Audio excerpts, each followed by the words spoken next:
আসসালামু আলাইকুম ওয়া রাহমাতুল্লাহি ওয়া বারাকাতুহু। আশা করি সবাই ভালো আছেন। জুলফিকার মিডিয়ার আজকের ভিডিওতে সকলকে জানাই স্বাগত।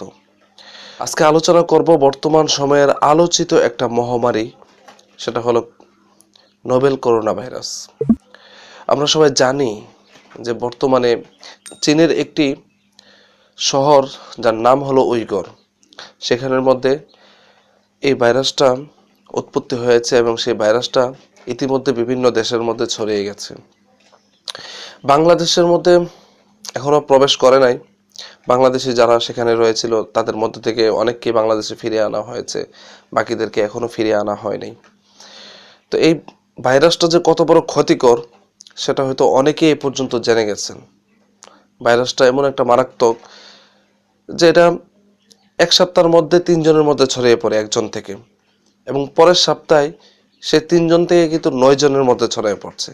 তো এইভাবে চিন্তা করুন, অল্প কয়েকদিনের মধ্যে কতগুলো মানুষের মধ্যে এই ভাইরাসটা ছড়িয়ে যাচ্ছে। এবং এই ভাইরাসটা যখন দেখা দিতে দিতে সময় শেষ হয়ে যায়। অর্থাৎ প্রথম 1 সপ্তাহ ধরে তার শরীরের মধ্যে ভাইরাসটা যখন ঢুকবে, 1 সপ্তাহ পর্যন্ত সে জানতে পারবে না এবং কোনো পরীক্ষা করলেও সেটা ধরা পড়বে না।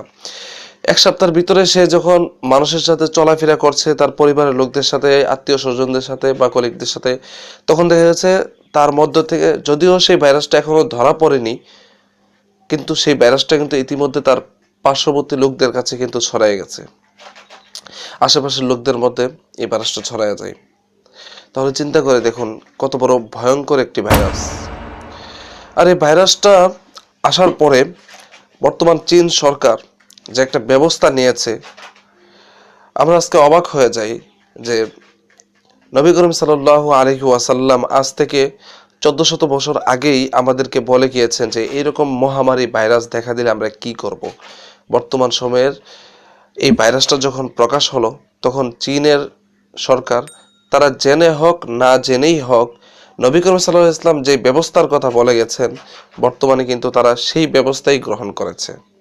প্রথমত সেই ব্যবস্থা গ্রহণ করেছে, পরবর্তীতে হয়তো তারা বিভিন্ন ভাইরাস, অ্যান্টিভাইরাস তারা আবিষ্কার করার চেষ্টা করছে বা চেষ্টা করতেছে বা অন্যান্য ব্যবস্থা নিচ্ছে। কিন্তু প্রথমত কিন্তু তারা ওই ব্যবস্থাটাই নিয়েছে যে ব্যবস্থার কথা নবী করিম সাল্লাল্লাহু আলাইহি ওয়াসাল্লাম 1400 বছর আগেই বলে গিয়েছিলেন। আমরা যদি একটু লক্ষ্য করি, তাহলে তিরমিজি শরীফের 1065 নম্বর হাদিসের মধ্যে নবী করিম সাল্লাল্লাহু আলাইহি ওয়াসাল্লাম যেটা বলেছেন সেটা তুলে ধরা হয়েছে।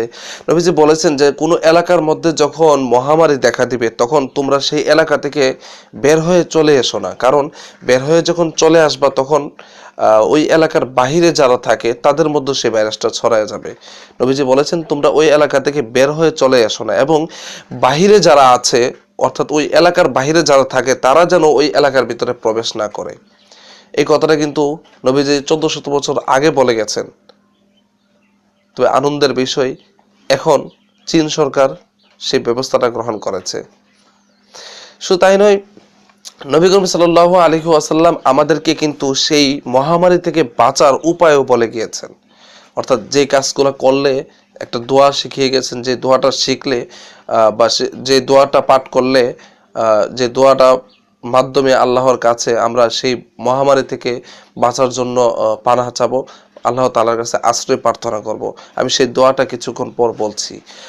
তার আগে বলে নিচ্ছি যে এই ভাইরাসটা যখন দেখা দিয়েছে, তখন অনেকগুলা কথা এখানে উঠে এসেছে। তার মধ্যে একটা কথা হলো যে সেই উইগর শহরের মধ্যে মুসলমান রয়েছে, সেই মুসলমানদের উপর চীন সরকার অনেক আগে থেকেই অনেক অত্যাচার করছে। এটা একটা দিক, যে মুসলমানদের উপর অত্যাচার করবে আর আল্লাহ তাআলা সেটা চেয়ে দেখবেন, সেটা তো হতে পারে না। আল্লাহ তাআলা অবশ্যই তার জন্য একটা শাস্তির ব্যবস্থা করে দিবেন, এটাও হতে পারে।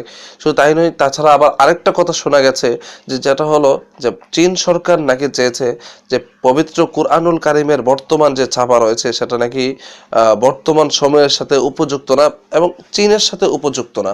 সেই জন্য তারা চেয়েছে যে সেই ছাপা পরিবর্তন করে তারা নতুনভাবে কুরআন ছাপাবে। এটা একটা দুঃসাহস দেখিয়েছে, যেটার জন্য হয়তো আল্লাহ তাআলাই শাস্তি দিয়েছে, এটা হতে পারে। তাছাড়া আরেকটা হলো যে তারা যে খাবার খায়, আল্লাহ তাআলা আমাদেরকে যে সমস্ত খাবার খেতে নিষেধ করেছেন, হারাম করে দিয়েছেন, আল্লাহ তাআলা জানেন, কারণ আল্লাহ তাআলা আমাদেরকে সৃষ্টি করেছেন। আপনারা চিন্তা করে দেখেন যে একটা মোবাইল যখন কোনো কোম্পানি থেকে বানানো হয়, কোম্পানি থেকে সেই মোবাইলটা সেল করার সময় কিন্তু এই মোবাইলটার জন্য কি কি উপকারী আর এই মোবাইলটা কি কি কাজ করলে মোবাইলটার ক্ষতি হবে এরকম একটা মানে একটা কাগজ দিয়ে দিই সাথে। কারণ সেই কোম্পানি জানে এই মোবাইলটা তারা সৃষ্টি করেছে, তারা জানে এই মোবাইলটার জন্য কোন জিনিস ক্ষতিকর, কোন জিনিস এই মোবাইলটার জন্য উপকারী।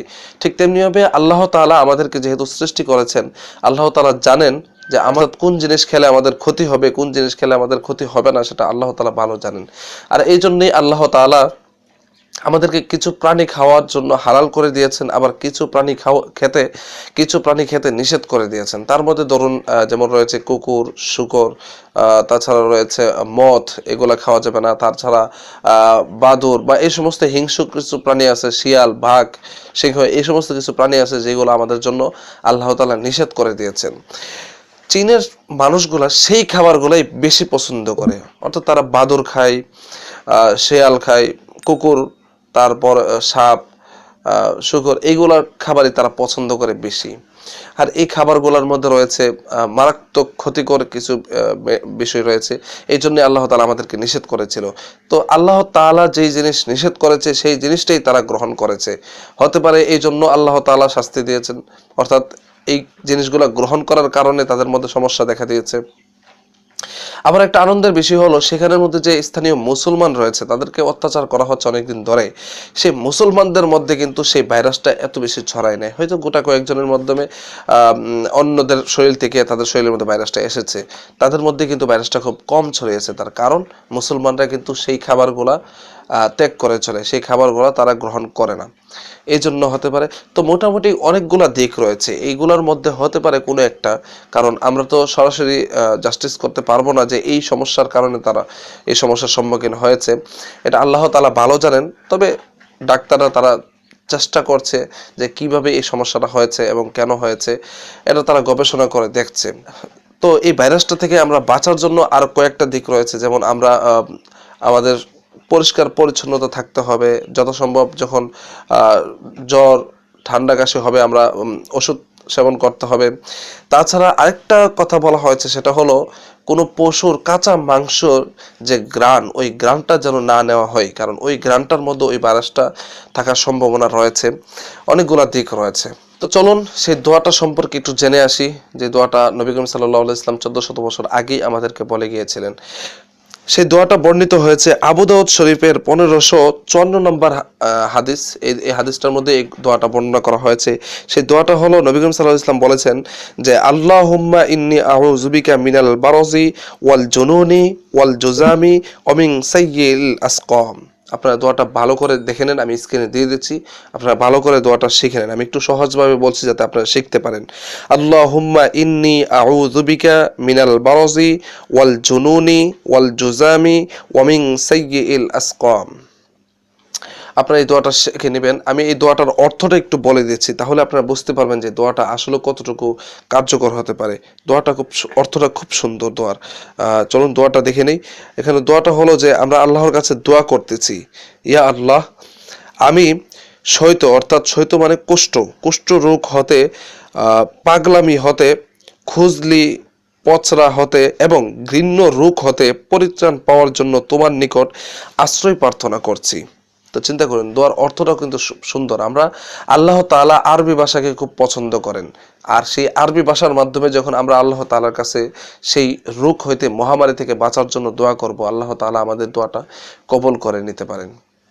তাই আমরা সেই দোয়াটা শিখে নিব এবং সেই দোয়ার মাধ্যমে আমরা আল্লাহ তাআলার কাছে ক্ষমা প্রার্থনা করব, যাতে করে আমাদের মধ্যে এত বড় একটা জঘন্যতম একটা রোগ, এত বড় একটা কঠিন রোগ আল্লাহ তাআলা যেন আমাদের মধ্যে না দেয়। আমরা জানি যে এই রোগটা এত মারাত্মক, মুহূর্তের মধ্যে ছড়িয়ে যাচ্ছে। আপনারা জানেন চীনের মধ্যে কত শত শত মানুষ মারা যাচ্ছে। তা আল্লাহ তাআলা আমাদেরকে এই রোগ থেকে হেফাজত করুক। আজকের মতো এখানে বিদায়। আসসালামু আলাইকুম ওয়া রাহমাতুল্লাহি ওয়া বারাকাতুহু।